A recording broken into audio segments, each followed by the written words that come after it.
Hola, en este video vamos a trabajar la jerga de los argentinos, las peculiaridades que tenemos los argentinos al hablar. Por eso vamos a recurrir a algunas comparaciones con otros países hermanos de habla hispana, tanto en América como también en España. Es muy importante entender que la Argentina tiene muchos modismos propios y aparte tiene una manera de hablar que es flexibilizando mucho el lenguaje, ¿no? Usando la ironía, usando metáforas, dando vuelta a las palabras. Por eso otro colega de YouTube que hizo un video muy bueno sobre el tema, creo que el video es interesante, pero se equivoca al decir que los argentinos tienen un idioma propio. El idioma de los argentinos es el castellano, el español, pero es el español rioplatense, con peculiaridades rioplatenses. Vamos a ver en el video esas peculiaridades y traté de mechar, de introducir en medio del video algunos fragmentos de película para fomentar tanto la lectura de autores argentinos y para entender el habla de los argentinos, como también el cine argentino, que realmente tiene actores y películas muy interesantes. Es por eso que es muy importante entender que para que haya un idioma propio debe haber una sintaxis diferente, y la sintaxis del habla de los argentinos es española, es igual que la de México. Lo que varía mucho son los modismos y la forma de usar el lenguaje, de usar muchas metáforas, alusiones, elipsis. Por ejemplo, nosotros decimos estamos fritos, y a veces lo decís en algunas regiones de España y creen que estás hablando de un huevo frito, y en realidad es cuando estás en problemas graves. Bueno, entender el idioma de un país es entender la evolución de ese país. Es imposible pensar el idioma de un país sin pensar su historia, porque todos los países o todos los pueblos han invadido o han sido invadidos o han recibido inmigración, y eso les ha ido modificando el habla. El habla evoluciona a través del tiempo, pero se estabiliza en dos momentos claves. El primer momento es cuando se crea la imprenta, y a partir de la creación de la imprenta se crean las grandes gramáticas nacionales. Una vez que se crean las grandes gramáticas nacionales y se crea la imprenta, también aparecen grandes autores que de alguna manera prestigian y impulsan el idioma que pasa a ser nacional, como Cervantes en España, como Rabelais en Francia, como Goethe en Alemania, como Dante Alighieri en Italia. Pero es muy importante entender que el idioma se masifica, el idioma nacional o un idioma se masifica cuando aparece la escuela pública. Y para que aparezca la escuela pública primero tiene que aparecer el Estado nacional. Por eso algunos dicen que la diferencia entre lengua y dialecto es que la lengua tiene un ejército que lo respalda. La idea en general está bien, pero es un poquito imprecisa. No es tanto un ejército, sino el Estado nacional que crea la educación pública, y al crear la educación pública crea un habla común, un habla generalizada común. Por ejemplo, cuando se unifica Italia, es en 1871, la mayoría de los italianos no hablaban italiano, hablaban lenguas regionales. A pesar de que Dante Alighieri fue uno de los primeros en plantear la idea de nación y la idea de unificación de Italia en 1300 y pico, escribiendo un libro contra los dialectos y planteando la importancia de un lenguaje común italiano, Italia recién se unifica varios siglos después, en 1871, y la mayoría de los italianos no hablaban italiano, curiosamente. Lo logra después la escuela generalizada y masiva. Cuando se da, por ejemplo, la Revolución Francesa, en 1789, había aproximadamente, porque las estadísticas en esa época no eran tan precisas como hoy día, 30 millones de franceses. Había 10 millones que hablaban el francés parisino. Había 10 millones que hablaban más o menos ese francés y lo mezclaban con lenguas regionales. Y había 10 millones que hablaban lenguas regionales en Francia y no sabían nada de francés, o muy poquito de francés. Los jacobinos, el ala más revolucionaria, más de izquierda de la Revolución Francesa, plantea la enseñanza obligatoria del francés para todo el país y el uso del francés en todas las comunicaciones oficiales. Entonces vemos ahí que el idioma, si bien surge a partir del habla general, luego se prestigia a partir de grandes escritores, se consolida a partir del Estado Nacional. Por eso es imposible pensar un lenguaje sin pensar cómo el Estado Nacional lo masifica. Por eso este video creo que tiene que servir para todos aquellos que quieran leer literatura argentina. La buena literatura argentina tiene mucha jerga propia, Cortázar, Borges, Sar. Nuestros grandes escritores han trabajado muchísimo nuestra jerga, entre otras cosas, por supuesto. Y sirve también para el que quiera ser un escritor y escribir con personajes que hablen con modalidades argentinas. Y sirve también para un turista, para entender más rápido, y también para los migrantes, que ahora, por ejemplo, en toda nuestra historia tuvimos muchos migrantes, especialmente a partir de 1860, 70. Ahora tenemos muchos migrantes venezolanos, muchos hermanos venezolanos, y que se sorprenden mucho de nuestros modismos. Bueno, creo que a todo este grupo les va a servir este video. Bueno, vamos a ver ahora las fuentes del castellano o del español rioplatense.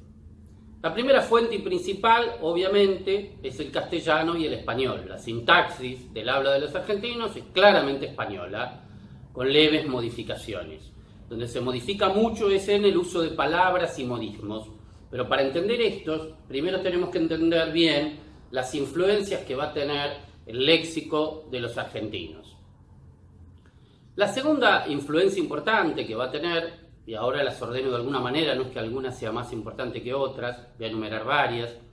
La segunda influencia importante es los distintos idiomas de los pueblos originarios o indígenas. Ellos van a dejar varias palabras, especialmente en la topografía, pero también en otras cosas, ¿no? Por ejemplo, una de las primeras palabras, la primera palabra que se incorpora al castellano de lenguas originarias, es la palabra canoa, que se incorpora al diario de viajes de Colón. Primero dice canoa, luego canoa, y llega hasta la actualidad. Pero también el idioma de los argentinos tiene muchas palabras de origen indígena del Río de la Plata. Por ejemplo, Pampa, Tucumán, que originariamente era Tucumán. Y hay una palabra muy importante que casi se podría decir que caracteriza a los argentinos, que es che. Che es bien un argentinismo, y proviene de los pueblos originarios de la Pampa y la Patagonia del sur. Che para esos pueblos quería decir gente, por eso hablan sus denominaciones, eran tehuelche, pehuenche, mapuche. Che quería decir gente para ellos. Se ve que evidentemente pasó de ellos a los gauchos y de los gauchos al habla rioplatense. Y che no quiere decir solo gente, sino que tiene distintos significados que después analizaremos. Pero es un poco parecido al vale español, ¿no? El vale español quiere decir sí, quiere decir estoy de acuerdo, quiere decir hagámoslo. El che tiene varias acepciones y va a depender mucho del contexto de la frase y de la entonación. Otra fuente que influye en el habla de los argentinos muy importante son lo que podríamos llamar los brasilerismos. ¿Por qué utilizo el término brasilerismo y no portugués? Por dos motivos, uno histórico y otro lingüístico. Primero porque en Brasil, el idioma del Brasil se vio influido por las lenguas de los pueblos africanos que lamentablemente fueron esclavizados. Entonces, hay algunas palabras del Brasil, de origen portugués, pero también de origen africano, que llegaron a Argentina. Por ejemplo, la palabra quilombo. Quilombo eran las ciudades que construían, o las aldeas, o los pequeños pueblos que construían los esclavos libertos, los que se escapaban y luchaban por su libertad y se metían en el interior del Amazonas y vivían ahí en estado de libertad. De ahí que quilombo se asocia mucho en el habla rioplatense con desorden, no tanto con una ciudad, sino con desorden, con algo caótico, con algo desordenado. Luego, nosotros tenemos también la influencia de los negros que fueron esclavizados en Hispanoamérica y en Buenos Aires, que había negros esclavos también. O sea que hay palabras de origen negra de las tribus negras que eran variadas y hablaban distintos idiomas y dialectos dentro de esos idiomas. Como no tenían estados nacionales, no tenían unificado el idioma, varias palabras que llegaron también al castellano rioplatense. Luego, con el transcurrir de los años, después de la Guerra de la Independencia, aparece también, o se mantiene en realidad, no aparece, se mantiene muchas palabras del castellano antiguo. Por ejemplo, el vos, que es muy característico nuestro en vez del tú, no se habla solo en Argentina, se habla también en otros países de Hispanoamérica. Es muy importante acá entender que algunas palabras del castellano antiguo que van a influir en la gauchesca, y a su vez la gauchesca va a influir mucho en la literatura, también van a constituir de alguna manera el habla de los argentinos. Hay muchas palabras que se usan en nuestra obra mayor, el Martín Fierro, y en otras obras gauchescas, que luego pasan al habla cotidiana de los argentinos, que no eran gauchos, de la gente común, digamos, la gente de ciudad también. Otra influencia importante que va a tener el castellano argentino es algunas palabras de origen valesco. El valesco es el idioma que proviene del yiddish y mezcla un poco el yiddish con palabras de Europa Oriental. ¿Por qué? Porque a partir de 1860-70 Argentina tuvo una gran inmigración. Llegó un momento que la mitad de los habitantes de Buenos Aires eran de origen extranjero en un periodo, y algunos provenían de esas regiones, otros provenían de España, de Italia, en menor medida de Francia y de Alemania, y constituyeron de alguna manera una especie de dialecto que algunas palabras quedaron incorporadas al castellano rioplatense. Otro elemento que pudo haber tenido una influencia pero después se perdió fue el cocoliche. El cocoliche se habló mucho, era una jerga muy confusa que mezclaba mucho varias palabras del castellano con varias palabras de origen en general europeo. El cocoliche primero fue un personaje de teatro, del teatro grotesco, y luego pasó a denominarse a las personas que eran un tanto ridículas, y también a un idioma que se hablaba en ese momento. En realidad no era un idioma, era una jerga que algunos llegaron a decir que iba a ser el idioma futuro de los argentinos, lo cual era un absurdo, porque ya había empezado a funcionar muy bien la escuela pública y el cocoliche terminó desapareciendo. Hoy se usa la palabra cocoliche como alguien un tanto ridículo, desordenado, estrafalario, exótico, un poco absurdo. Eso es cocoliche hoy día. Y la otra jerga, porque no es un idioma, porque no tiene una sintaxis propia, que influyó mucho, fue el lunfardo. El lunfardo es una mezcla de, también, como el valesco, de hablas o palabras europeas, palabras de origen africano también. Por ejemplo, cafúa, que quiere decir cárcel. Originariamente en uno de los idiomas africanos era cuarto cerrado, y luego se fue desplazando hasta ser cárcel. Caí en Cafúa es caí a la cárcel, o estuve en Cafúa es estuve en la cárcel.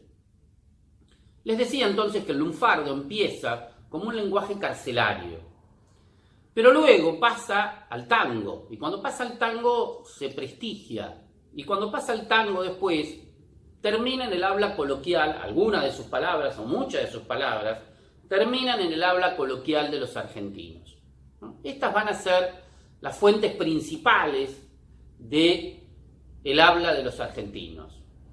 Es muy importante ver que hay algunas otras influencias menores, que son tanto el francés y el italiano, pero en mucha menor medida, y el portugués también, que viene a través de Brasil, pero en menor medida.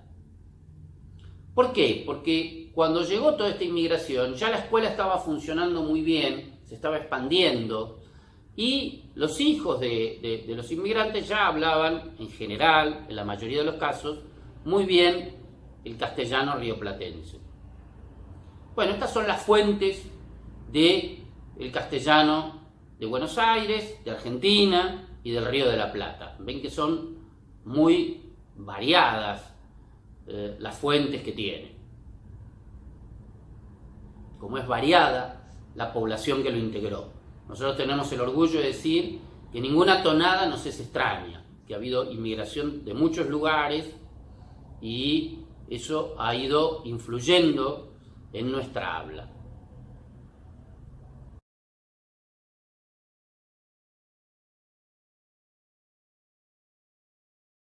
Bueno, pasemos a ver palabras concretas de uso rioplatense, comparadas algunas de ellas con el resto de los países de habla española. Primera palabra, chorro, quiere decir ladrón.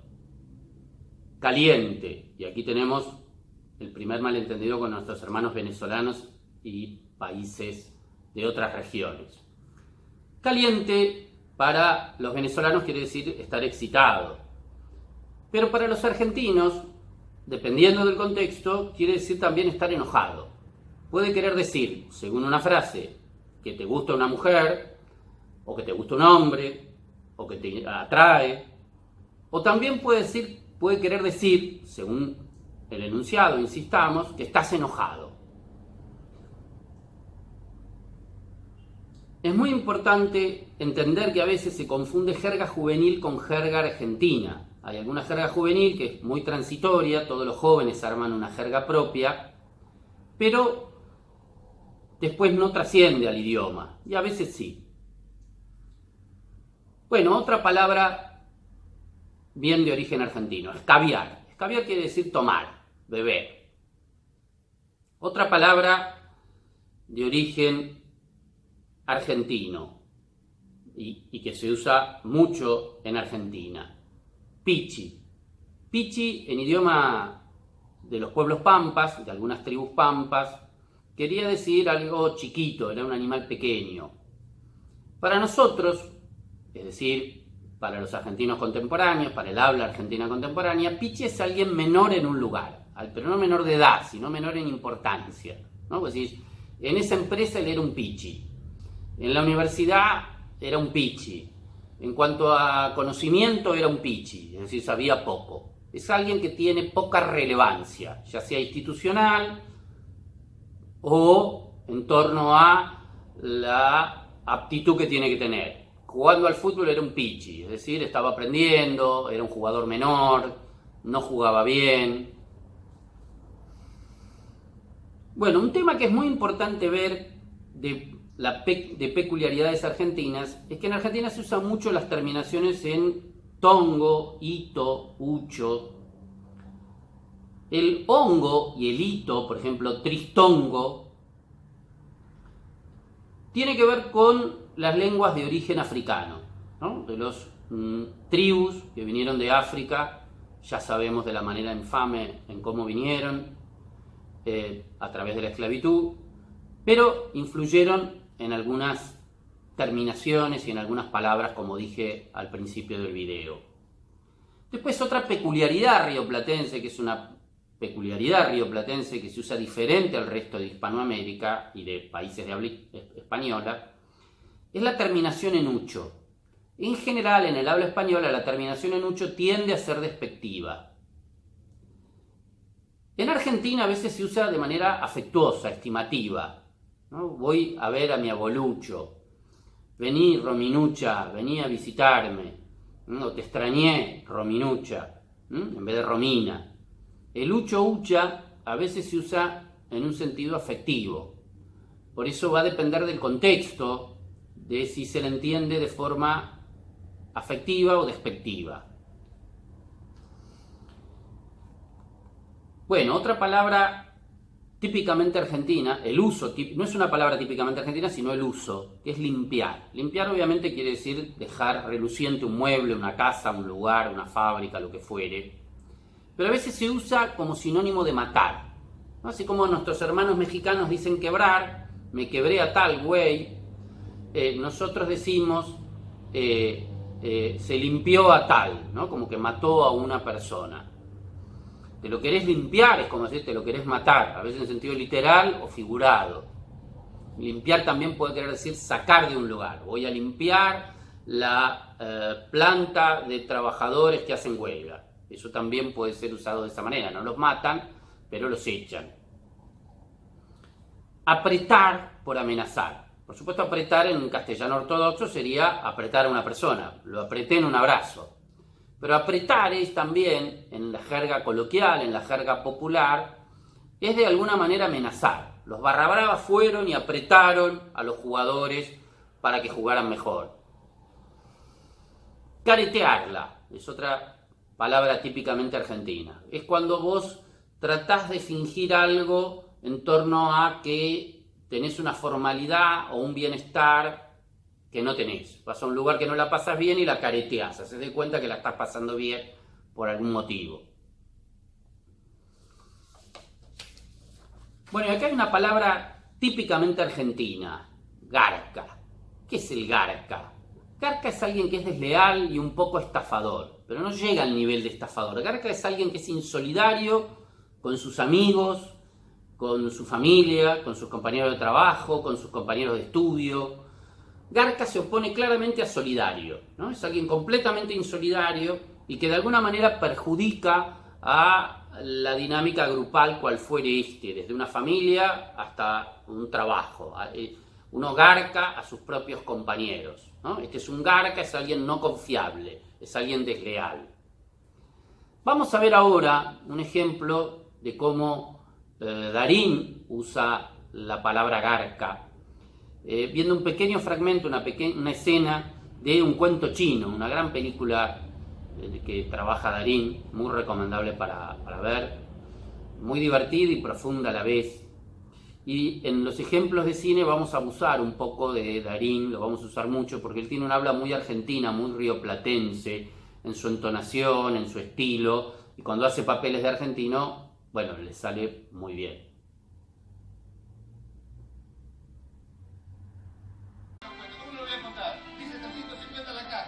¿A mí qué carajo me importa que la máquina a veces suelte de menos y otra vez se suelte de más? A mí siempre me suelta de menos. Escuchame una cosa, vos decís a tu jefe que me hinché las pelotas, que si no me reponen lo que me falta, no le compro nunca más. Ya está. Ladrones de mierda.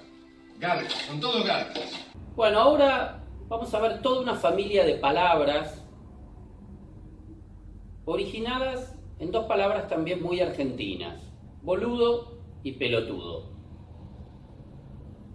¿De dónde vienen estas dos palabras? Bueno, provienen de la guerra. En la guerra de la independencia estaban los boludos y pelotudos. Los boludos tiraban bolas y los pelotudos tiraban como pelotas, ¿no? Entonces, ¿qué pasaba con ellos? Eran tipos que estaban al frente de la batalla, tiraban las bolas, tiraban sus instrumentos, sus armas, y después se quedaban sin nada. Entonces se tenían que pasar a la retaguardia, y mientras se pasaban a la retaguardia les podían disparar y los podían matar. De ahí viene la palabra boludo, se empieza a extender el término, y es como alguien un poco tonto, un poco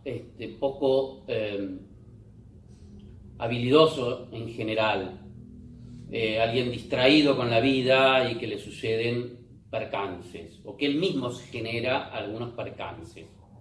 Pelotudo es más o menos similar, pero tal vez por el uso de la P, que es más fuerte en castellano, termina siendo un término un poquito mayor que boludo. Pelotudo es un poquito más torpe, sonso que boludo, pero es una gradación.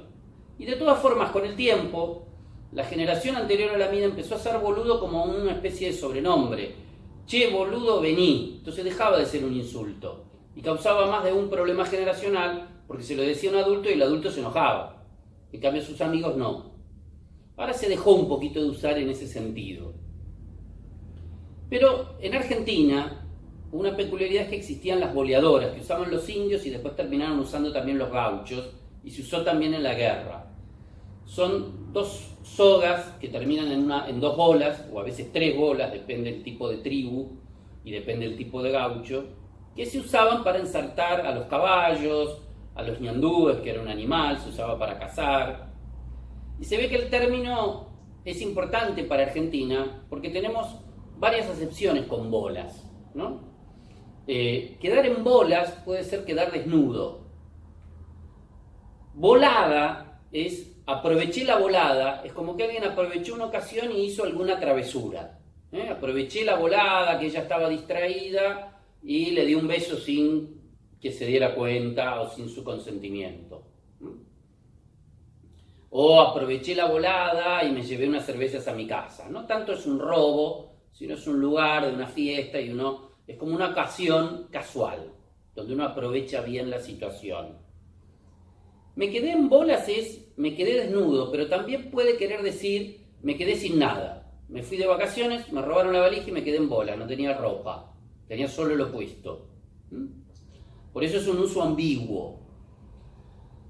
Después pelotas, está la palabra pelotudo que ya le expliqué, pero también hay un término que es no me rompa las pelotas. Es un término un poco grosero o bastante grosero. Es cuando una persona está irritada, cansada de que le insistan con algo o que le pidan recurrentemente algo, ya sea de hacer algo o un objeto, y la persona contesta de mala manera, no me rompan las pelotas. Bueno, vamos a volver ahora a ver otro fragmento, otra escena de Darín, de un cuento chino, que utiliza la palabra pelotas. Y también vamos a ver otra escena de otra película que trabaja Darín, El secreto de sus ojos, que está inspirada en una novela de Saccheri, un novelista argentino. También una muy buena película. Ojalá que este fragmento los inspire para verla, para conseguirla en video, porque es una muy buena película en torno a su argumento, a cómo está filmada. Es una gran película de Campanella. Bueno, vamos a ver acá cómo usa boludo y toda una tipología de pelotudos que Darín va a esbozar en esta escena, que es una tipología también muy argentina. No es un delincuente, ¿por qué lo van a meter en un calabozo? Yo no tengo por qué dar explicaciones ni a usted ni a nadie. Sí, usted me tiene que dar explicaciones porque es un servidor público. El muchacho está perdido, no es un delincuente. ¿Por qué lo va a meter en un calabozo? Si lo va a hacer, por lo menos dígame, ¿por qué? Porque se me canta el culo. Como me rompe las pelotas que un coso con un uniforme, me falta el respeto a mí. ¿Cómo dijiste? Pedime disculpas. ¿Vos querés pasar la noche acá adentro? ¿Vos también? Te dije que me pidas disculpas. Pedime disculpas, cara de pija. Yo no estoy enamorado. Yo tampoco, boludo. Ya, dale. Yo lo que digo es que usted me agarra los expedientes y me los pone de este lado. Todo junto. No es complicado. Señor Romano, ¿qué le dijiste a la 25? ¿Le toca a ustedes? Quedamos en intercalar una y una y hace 20 minutos nos pasó una causa. ¿Cuál es la historia? Un hurto en una verdulería, cara dura, una y una si son causas parejas. ¿Qué crees que haga? Consultarlo con el doctor Fortuna a la calle. ¿Cuál es? No, te estoy pidiendo una solución, no dos problemas. Perdón, mi estimado, ¿por qué sería un problema consultarme a mí? No, doctor, lo que digo es que es una tontería andar jorobándole a usted por una pavada como esta, si es algo que podemos resolver nosotros con buena voluntad. Por riguroso turno la causa le toca a usted. Y apúrese, o más que la escena del crimen, va a encontrar la del velorio.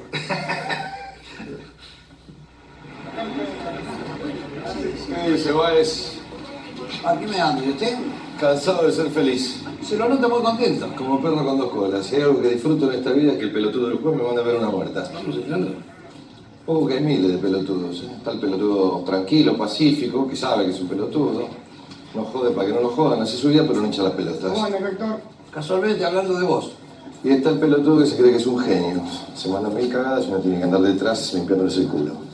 Bueno, de esa clase de pelotudo no tengo uno, sino dos. El juez y mi colega de la 18, que todavía no sé si es un pelotudo, un hijo de puta o una combinación de ambas cosas. Porque esta causa le tocaba a él, por si yo le pido. Si usted puede, hable con el juez. Explíquele, dígale que yo no tengo nada que ver con... Bueno, vieron qué actorazo que es Darín, ¿no? Qué bien actúa. Bueno, seguimos. La palabra turro. Turro quiere decir alguien de alguna manera travieso, un poco tramposo. No es estrictamente un estafador, alguien travieso. Pero hay que acordar que hace travesuras, ¿no? Hay que acordarse, se usa con que hace travesuras en el trabajo, es un poco turro, que lo hace con hombres o con mujeres, depende de su sexo. Entonces, es muy importante ver acá que yo les dije que las palabras están vivas y van evolucionando con el tiempo. En la Argentina lo que pasó con turro es algo parecido a lo que pasó con boludo, que perdió intensidad. Cuando Roberto Ar, en la década del 20, hace decir a uno de sus personajes, a otro, rajá turrito, rajate, ¿crees que porque leo la Biblia soy un otario? Ar usaba mucho el lenguaje rioplatense urbano. Es un escritor también muy recomendable para ver, algún día haremos un video sobre él. En esa época turro era un insulto bastante fuerte, ahora es un poquito más liviano, ¿no? Es un poco más liviano. Casi a veces se dice cariñosamente, qué turro sos, dejá de ser tan turro. Es como alguien que no tiene palabra, pero en cosas pequeñas, que no es un estafador. Bueno, algunas aclaraciones. Rajá es andate, es despectivo, ¿no? Rajá no se usa solo en Argentina, pero se usa principalmente en Argentina. Rajá, andate. A veces se pronuncia de manera amenazadora. Rajá o te mato, rajá o te doy una paliza. Y otario es algo así como tonto, como bobo, como alguien poco despierto. De ahí la frase del personaje de Ark que está en Argentina. Rajá, turrito, rajá. ¿Te crees que porque leo la Biblia soy un otario? Bueno, algunas palabras que dicen que son muy típicamente argentinas y que son actitudes muy típicamente argentinas. Yo no lo creo, pero en otros lugares dicen que es así. Chamullero o versero. ¿Qué es chamullero o versero? Chamullar es cuando vos tratás de alguna manera, decirle algo a alguien para halagarlo o para hacerle un pequeño engaño, pero sin que llegue a ser una estafa, ¿no? Por ejemplo, vos le decís a una chica, te voy a querer toda la vida, o una chica le dice a un varón, te voy a querer toda la vida. Y por ahí ella sabe que no es verdad, pero obtiene los objetivos coyunturales de pasarla bien un tiempo. Eso es chamullar, o presentarse con más valor del que uno tiene, pero no para causar una estafa, un daño, sino para obtener algo. Por ejemplo, alguien se quiere ir de vacaciones a un lugar y el marido o la esposa se quiere ir a otro. Y dice, no, vamos a tal lugar que tiene mejores playas. Ahí lo chamulló, porque las playas son iguales, pero esa persona tiene sus amigos ahí, entonces prefiere ir a la playa A en vez de B. Eso sería chamullar. Un término parecido, que se usa menos, que lo usaban más nuestros padres, pero se usa todavía, es macanear. Es parecido a chamullar, pero chamullar se usa un poquito más para temas sexuales y macanear para temas laborales, pero los dos se pueden usar para las dos cosas, ¿no? Decir macanas, es decir, mentiras pequeñas o inventar historias que no son del todo verdaderas, que por ahí están un poco exageradas, ¿no? Como decir, fui a jugar al fútbol y me hice 4 goles. Bueno, por ahí se hizo 2 goles, decir 4 es una macana. Macana viene también de la guerra de independencia. Cuando se va el ejército argentino libertador, va al norte y llega a lo que en esa época era el Alto Perú y hoy es Bolivia, Castelli, si no recuerdo mal, o el oficial que estaba a cargo del ejército, manda un informe y dice, luchamos con tales cosas, fusiles, sables y macanas. Entonces acá no se sabía que eran macanas. Las macanas eran como garrotes, eran armas que eran como garrotes, que todavía se usaban para luchar en esas regiones. Y de ahí quedó la palabra macana, como algo que no se entiende bien qué es. Eso es una macana, como algo que no se entiende qué es. Y se empezó a trasladar y se empezó a usar como pequeña mentira, o una exageración de algo.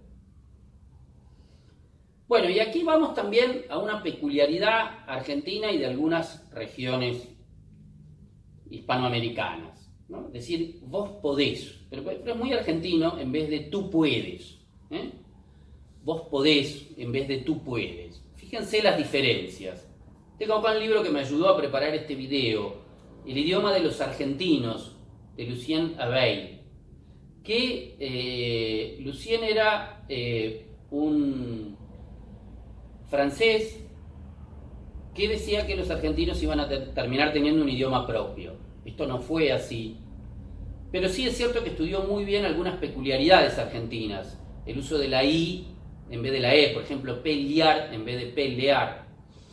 Y otra cosa es este cambio en el uso de los verbos, ¿no? Por ejemplo, de verbos, sustantivos, etcétera, ¿no?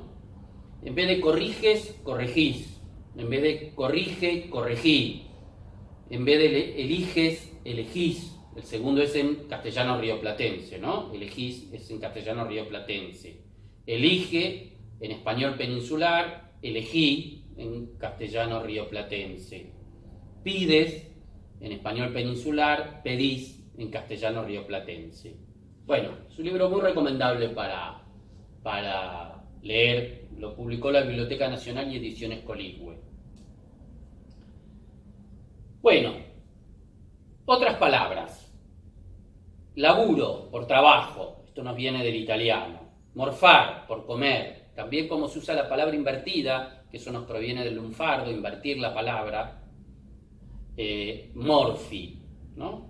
Alberre, por al revés. Andate, en vez de tomátela o vete, ¿no? Andate o tomátela es en términos rioplatenses, el habla rioplatense, vete es más español peninsular. Gil es un argentinismo también, ¿no? Es alguien despistado, medio tonto, medio distraído. ¿No? Es despistado sobre todo, no torpe. Vi algunos venezolanos que lo usaban como torpe. No es torpe, es despistado. Alguien que se equivoca por despiste. Dice, vamos a tomar tal colectivo para ir a la cancha de San Lorenzo. Resulta que ese colectivo te lleva a la cancha de River, ¿no? Es un despistado, un gil. Fiaca. Fiaca es pereza. En México, por ejemplo, dicen hueva, tengo hueva. Acá decimos tengo fiaca, tengo pereza, tengo ganas de no trabajar. Canilla. Es lo que en el resto de Latinoamérica le dicen grifo. La canilla es el instrumento por el cual sale el agua en el baño o en la cocina. Bardo.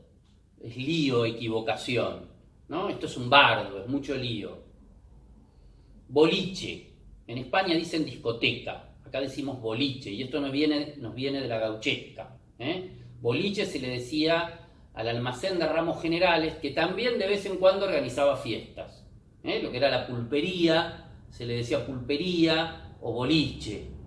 Y en esos boliches se vendían cosas de ramos generales para la población campesina, que en general eran los gauchos, y a veces se organizaban fiestas, bailes. Ahí también en los boliches y en las pulperías se leía por primera vez el Martín Fierro. El Martín Fierro fue un libro, es nuestro gran libro argentino, que tuvo una peculiaridad enorme, que se publicó y fue masivo enseguida.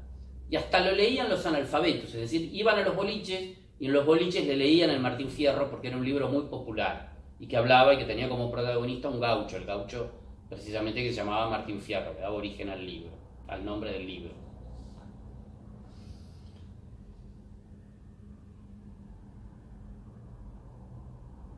Bueno, turro ya se los expliqué.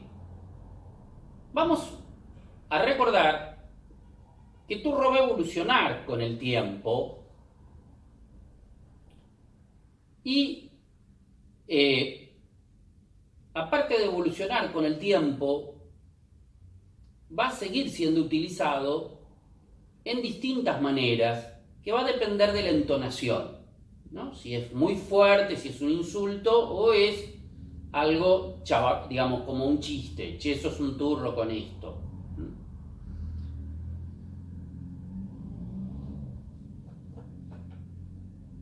Otra palabra que es muy común en castellano rioplatense es chupamedias, ¿no? Chupamedias es alguien que de alguna manera es obsecuente con su jefe o con la autoridad, puede ser un profesor, puede ser, y que le dirige elogios desmesurados, exagerados, ¿no? Ese es un chupamedias, que siempre está del lado del poder, cosa que en general los argentinos nos suele gustarnos por nuestra naturaleza rebelde, ¿no?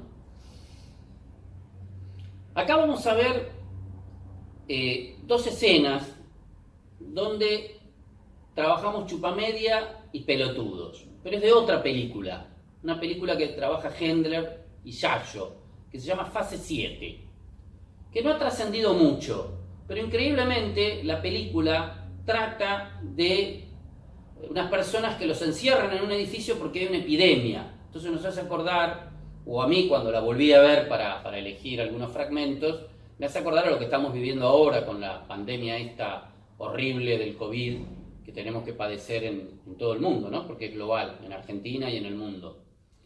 Entonces vamos a ver acá el uso de la palabra chupamedia y también de la palabra pelotudo.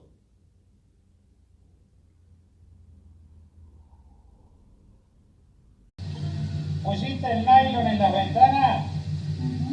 No, como que me parece un poco mucho, ¿no? ¿Puedo decir que el virus anda por el aire? No es por el virus, es para que no vean lo que pasa adentro.